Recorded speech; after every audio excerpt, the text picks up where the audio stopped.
नमस्कार दोस्तों, आज की हमारी इस वीडियो में आप सभी का स्वागत है। दोस्तों आज हम एक बहुत इम्पॉर्टेंट और गंभीर टॉपिक के ऊपर डिस्कशन करने वाले हैं। दोस्तों टॉपिक ये है कि इतने सारे ज्योतिष पंडित आप देखेंगे पैदा हो गए हैं कि वो उन्होंने अपना प्रोफेशन इस चीज़ को बना लिया है ज्योतिषाचार्य के रूप में।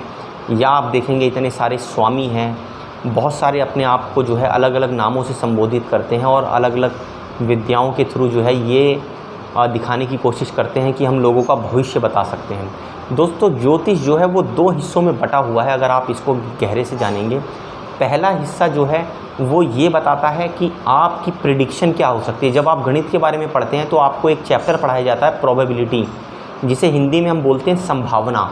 तो ज्योतिष वो गणित के ऊपर आधारित है, तो वो संभावनाओं को दिखाता है कि अगर आप इस काम को करेंगे तो आपके सफल होने की संभावना कितनी ज़्यादा है, और अगर आप फलाना काम करेंगे तो आपके असफल होने की संभावना कितनी ज़्यादा है।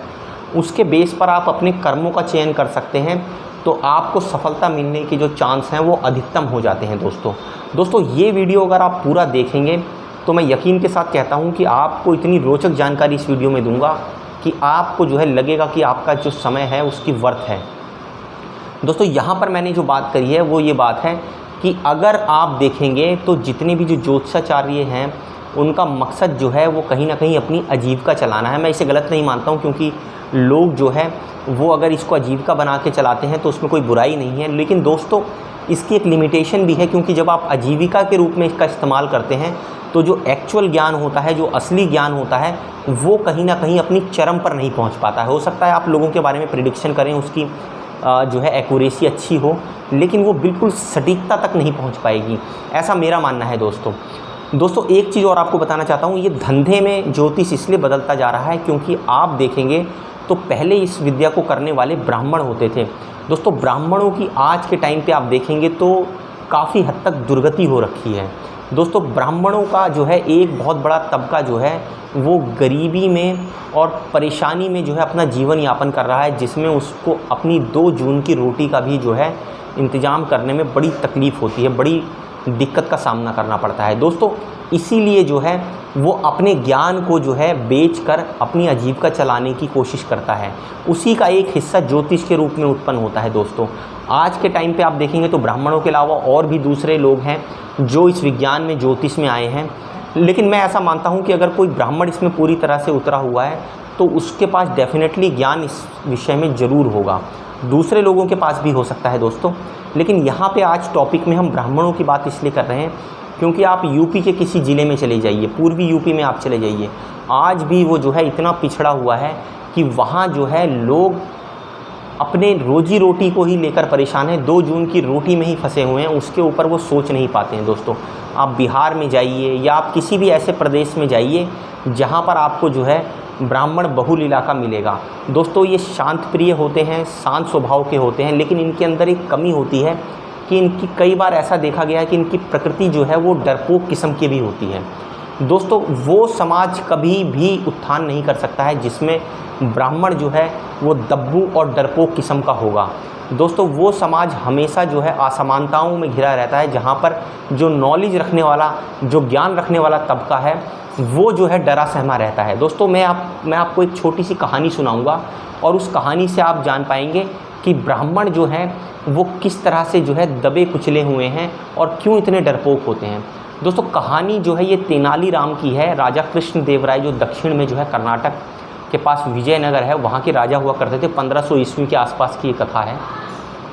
तो एक बार राजा कृष्णदेवराय ने तेनालीराम से पूछा कि ये बताओ सबसे मूर्ख और सबसे सयाना इस दुनिया के अंदर कौन है। तो तेनालीराम ने हंसकर बोला कि महाराज इस दुनिया के अंदर जो सबसे मूर्ख है या सबसे जो डरपोक बोला जाता है वो ब्राह्मण हैं, और जो सबसे सयाने हैं वो वैश्य हैं। तो जो महाराज होते हैं कृष्णदेवराय, उनको बड़ा आश्चर्य होता है। वो कहते हैं ब्राह्मण तो इतने ज्ञानी होते हैं, उनके पास असीमित ज्ञान होता है विषयों के बारे में, तो ऐसा कैसे हो सकता है कि वो मूर्ख हों या डरपोक हों। ऐसा हो नहीं सकता, इसको सिद्ध करके दिखाओ।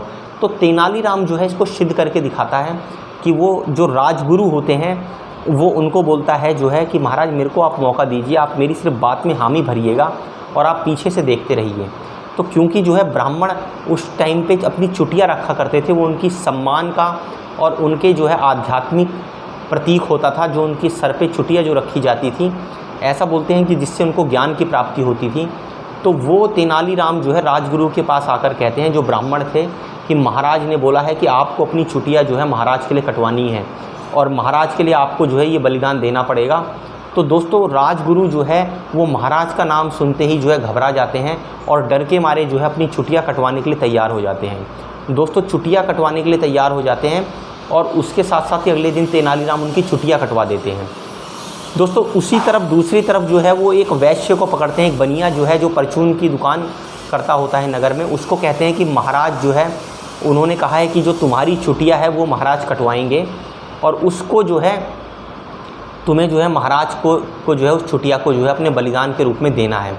तो दोस्तों वैश्य जो है जब दरबार में आता है तो वो उससे बोलता है कि महाराज ये चुटिया मैंने जो है बड़ी मेहनत करके जो है इसको पैदा किया है, इसके रख रखाव में और इसका देश की देखभाल करने में मेरा काफ़ी पैसा खर्च हुआ है। तो महाराज जो है उस चुटिया कटवाने के बदले में 100 स्वर्ण मुद्राएं जो है वो कहते हैं कि हम तुम्हें देंगे अगर तुम ये चुटिया कटवा दोगे उस वैश्य से बनिए से। दोस्तों उसके बाद जो है जब नाई आकर उस चुटिया को जो है काटने के लिए बैठता है तो वो नाई को वैश्य जो है वो धमकाता है, कहता है ओए संभल के इस चुटिया को काट, अब ये चुटिया हमारी नहीं है, ये महाराज की चुटिया है, इसको अगर तूने ध्यान से नहीं काटा तो तुझे मृत्युदंड भी मिल सकता है महाराज की तरफ से, क्योंकि ये चुटिया महाराज की चुटिया है।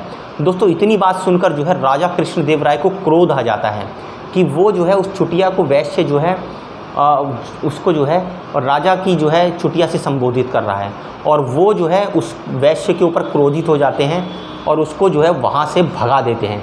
कहते हैं भाग जा वरना तेरे को इसका दंड दिया जाएगा कि तूने जो है इतनी अपमानजनक जो है बातें राजा से कही हैं। तो दोस्तों वो वैश्य जो 100 स्वर्ण मुद्राएं जो राजा ने उसको दी होती हैं बिना चोटी कटवाए वहाँ से भाग जाता है और 100 स्वर्ण मुद्राएं भी ले जाता है और साथ ही साथ जो है महाराज के जो है मान को भी ठेस पहुँचा के चला जाता है। तो दोस्तों तेनालीराम फिर जो है महाराज से कहता है कि महाराज देखा आपने कि जो ब्राह्मण होता है उसके लिए चुटिया जो है वो मान सम्मान का प्रतीक होती है और उसकी जानों से भी ज़्यादा प्रिय होती है, लेकिन उसने जो है बिना किसी लाभ में आए डर के मारे आपके जो है वो अपनी चुटिया आसानी से कटवा दी। उसके अलावा जो वैश्य है जिसके लिए चुटिया के कोई मायने नहीं है, उसने उस चुटिया के बदले में आपसे पैसे भी लिए और बगैर चुटिया कटवाए हुए भी चला गया।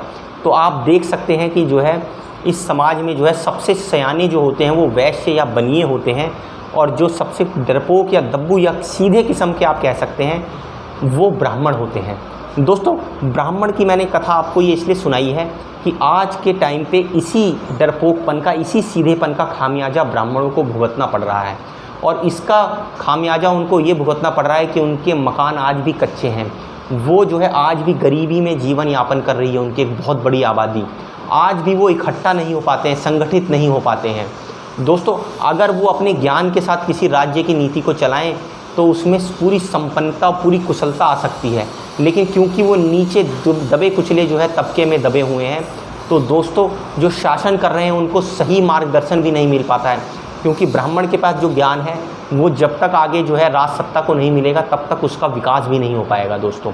और साथ ही साथ जो है इतनी अव्यवस्थित और इतनी जो है असम्मानजनक और गरीबी में जो है ब्राह्मणों को अपना जीवन यापन करना पड़ रहा है कि वो ज्योतिष और इस तरह की जो अपनी विद्याएं हैं उन्हें बेचकर किसी तरह से जो है अपना जीवन चला रहे हैं। दोस्तों आशा करता हूँ इस वीडियो के अंदर आपको कुछ नई जानकारी दी होगी। अगले वीडियो में हम एक नए टॉपिक के ऊपर बात करेंगे। धन्यवाद।